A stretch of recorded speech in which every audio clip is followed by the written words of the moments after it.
Hey yo, it's your boy Master P aka Senor del Microphone represent the real hip hop in the Babylon comme ni nga ko xamee tey ñu ngi nii fii si Brescia xam nga nekk fii si Diplo Club The World xam nga ñëw nekk fii am na ànd ak sama benn gaan bi ñu ngi gis nii gaan bi ngeen ko gisee nag benn super DJ la fii képp ku fii def soirée muy soirée hip hop laax gaal seena gaan bi ngay woo xam nga tey nag moom moo ay birthday party xam nga gars yi jógee ba Milano ñii jógee ba Verona xam nga ñëw seet si ko xam nga kii mooy Paco Phonique nekk un frère à Live Phonique benn gars mi nga xamante ne mi ngi LCS di def émission bu nice émission hip hop di la shout out sama gars yi xam nga balaay dara xew ñu nuyoog sama waa ji waxtaan ak moom quelques bagages après mu dellu xam nga moo nekkoon ci biir di mixé xam nga mooy loolu sama waa ji Paco Phonique ñu ngi lay jaar di la represent di la wax happy birthday for you nga wax ak waa Sénégal xam nga ak mooy loolu quoi tamit di wax tey xam nga dañoo ñëw ba fii ci Jolof TV ñëw si Brescia fekkee sa birthday party nga teg si quelques mots quoi you know. oui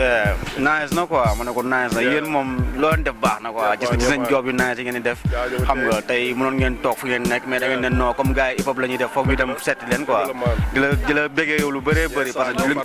fiy def gars yi nga koy gis quoi xam nga di nuyu gars yëpp di nuyu seen téléspectateurs yëpp xam nga rafet na xam nga gën a góorgóorlu rek xam nañ ñun xam nañ fi ngeen jëm quoi loolu leer nañu ma ne ko ñun xam nañ fi ngeen jëm waaw mais man li may laaj mooy beneen sens ba ma gis ne sa waay il réussit beaucoup li nga xamante ne muy musique hip hop ngay jël ko di ko dugal si discothèque européen yi xam nga affaire boobu dafa ma jaaxal trop ñu lay laaj yow lan mooy sa secret si côté boobu quoi you know what I'm saying. oui affaire du secret sax xam nga affaire bi nan volonté la rek bëgg-bëgg par exemple Sénégal léegi boo gisee gars yi hip hopeurs yi léegi affaire du nice dañuy def loo xam ne pour man dañ ko war a mën a teg léegi quoi dañ ko war a mën a teg ci sound parce que ñu ngi def lu nice bu njëkk xawoon na métti parce que pour tegoon ko xam nga rek mooy loolu mais comme léegi ñu ngi def affaire yoo xam dañ koy fecc dañ koy war a mën a teg gars yi di bëggee xam nga ñun ñu xam lu ñuy wax ak xam lu ñuy dund xam nga mooy loolu quoi nice kon yow gis nga ne qualité bi léegi high level la quoi benn instant moom rien à dire sama dëgg kese la booy ñu ngi woy lu nice ñu ngi def lu nice xam nga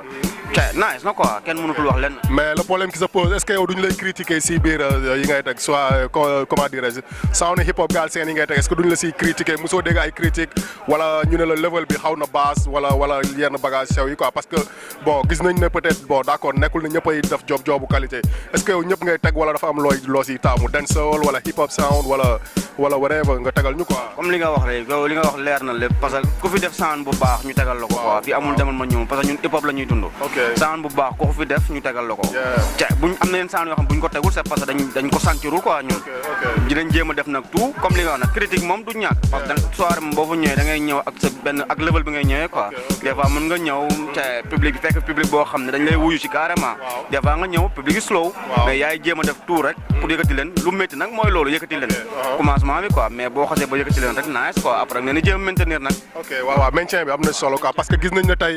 public bi tey wuy si nañ la bon te gis naa ne saa su nekk maîtriser nga musique yëpp quoi xam nga maanaam affaire bi nu mu la dikkee Sénégal nga ko doon tàmbalee wala yow da nga jékki-jékki comme ni Modou yi def rek jékki-jékki ñëw fii affaire xaw a dëgër nga ne xaaral ma laal si DJing bi nga tegal ñu si bagage yi. ñun moom fii moo ñu booleeg sax yeneen job waaw comme réew boo fi ñëwee moom moomatoo sa bopp mais ñun musique lañ mës a xam parce que Sénégal dañ ko yoroon gandi studio bu tuddoon Prophonique gars yi naan nañ laay sama frère la ñoo fa nekkoon gérer ko xam nga laay di ko bi nga bu baax gis nga DJ laay gérer ko def affaire bi dem ba dañ def ay registration di enregistré di def ay beat def affaire yooyu yëpp quoi xam nga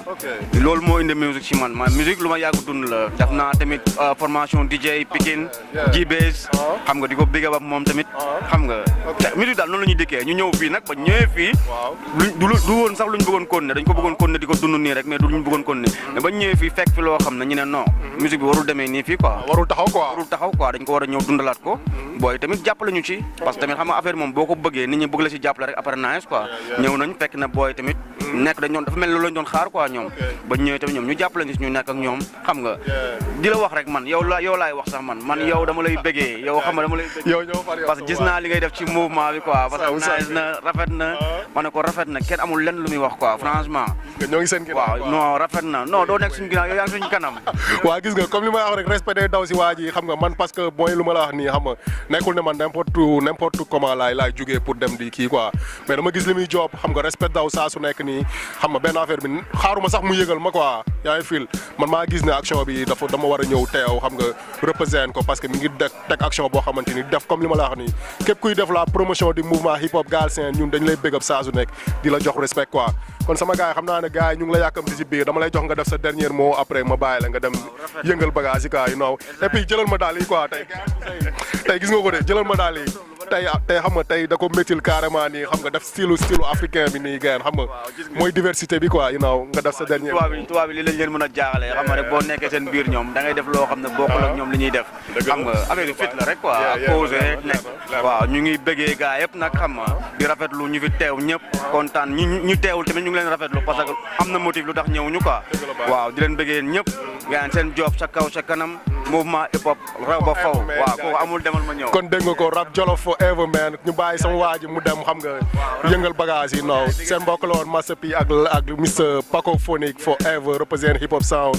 peace out waa Jolof TV jaay